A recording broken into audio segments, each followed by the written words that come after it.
The fourth chapter of Srimad Bhagavad Gita is highly philosophical and at the same time highly practical chapter of Srimad Bhagavad Gita. It gives very handy, very practical, very doable tips as to how to live. What is yoga? The identity of God, and what is prayer, and what is the path to live. Abundant knowledge. Lord Krishna imparts valuable knowledge in this chapter. He begins by describing the science of yoga, and he says that everybody has many lives. He himself has many lives, and he remembers all lives. And he says that he, God, is birthless, deathless, formless, timeless. God is above the dimensions, and it is only when there is darkness, when there is immeasurable darkness, that he appears on this earth. He manifests himself. The iconic, the famous lines, Yada yada hi dharmasya glanir bhavati bharat abhyuthanam dharmasya tadatmanam srajamyaham paritranaaya sadhunam vinashaya cha dushkritam dharma sansthapanarthaya sambhavami yuge yuge. That, O Arjun, O descendant of Bharat, whenever there is decline in dharma and an abundance of unrighteousness, I take form. I appear in every millennium to protect the virtuous and the pious, and to annihilate evildoers, and to establish dharma.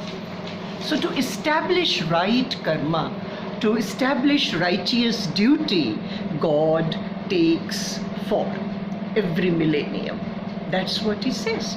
And he makes such an important point here that who am I? Who is God?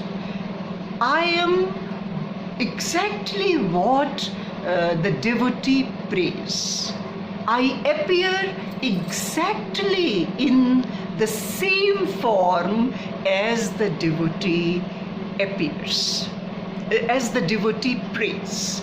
जिस रूप में मेरी पूजा होती है, जिस रूप में मुझे याद किया जाता है, मैं वही हूँ. It has huge implications. The implication is that our thoughts are God. Our thinking process is supreme.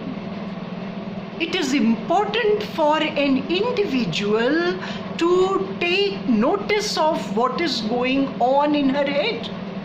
That is important, because that itself is her or his reality. That itself, the thought process becomes God. He makes a very fine point here that I appear just in the form I am prayed. And then he says that birth is dependent on karma of previous births. This is a basic tenet of the theory of karma. And every path is based on action. One should try to do good action. And what is worship? Puja kya hai? What is worship? He says, good work is worship. Good work itself is worship. Then who is a sage? Jnani kaun hai? Sadhu kaun hai? One who is not affected while acting. Someone who is in the midst of action and yet he or she is detached. Such a person is sage. Such a beautiful way to live. It is not that we don't have to indulge in worldly affairs. We have to. We have come to this world. We have to perform our worldly duties, our worldly actions. But while being into that ocean of worldliness, we should remain detached. At least we should try to be detached to some extent. We should not be attached to the fruit of our action too much. कोशिश तो करनी चाहिए कि हम detached रहें. So the sage is a person who takes success and failure alike, who is constant, who is composed, and such a person rises above karmic action. Only such a person can be liberated. Only such a person can rise above the ordinary souls and can finally achieve God.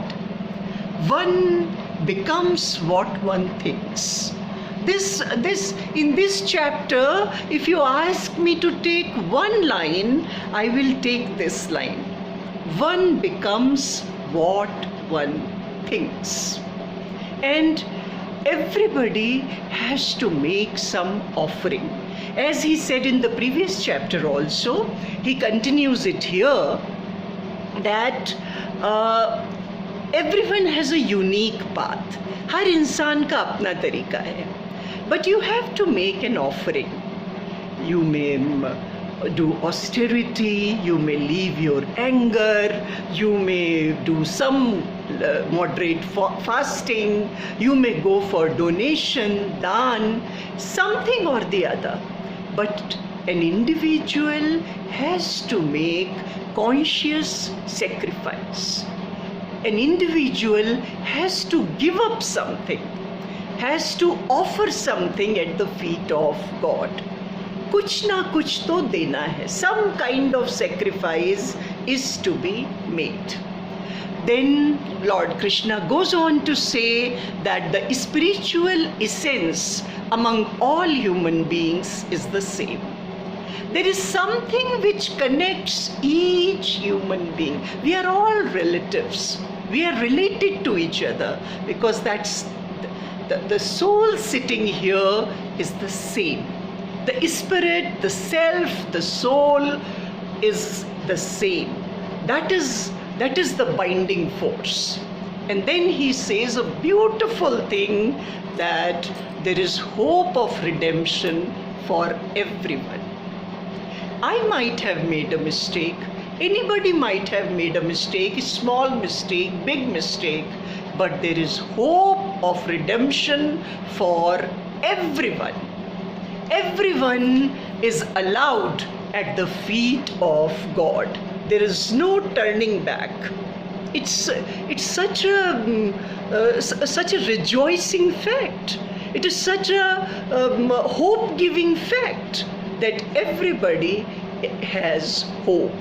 So with faith, with control of senses, with wisdom, with knowledge, we should, with peace, we should cut the tree of ignorance.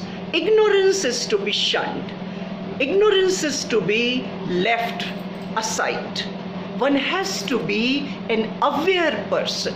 One has to be conscious. One has to be Chaitanya. That is the essence. The Lord here gives such points which we can easily implement in our lives. We can at least start implementing in our lives. There is no going to the last point, but we may start one step at a time. We can certainly do it. So that is how the 4th chapter goes, and it has some jewels in it. Wonderful. So that is how it is. Thank you so much.